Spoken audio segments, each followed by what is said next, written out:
Astrologer Ramakrishna Ghosh. আপনার সন্তানের নামকরণ কোন অক্ষর দিয়ে করবেন, কোন অক্ষর দিয়ে করবেন না, সেটা নিয়েই আমার আলোচনা।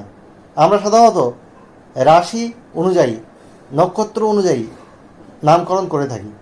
কোন অক্ষর দিয়ে নামকরণ করলে সুবিধা হয় সেটা আমরা দেখে থাকি।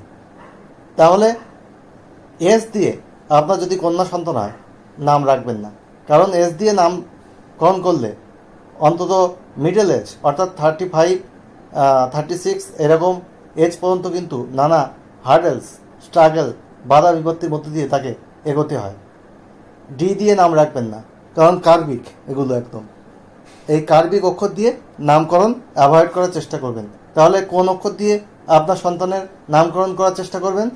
এ, এইচ, এল, সি এইসব অক্ষর দিয়ে আপনার সন্তানের নামকরণ করলে সেটা কিন্তু শুভ হবে।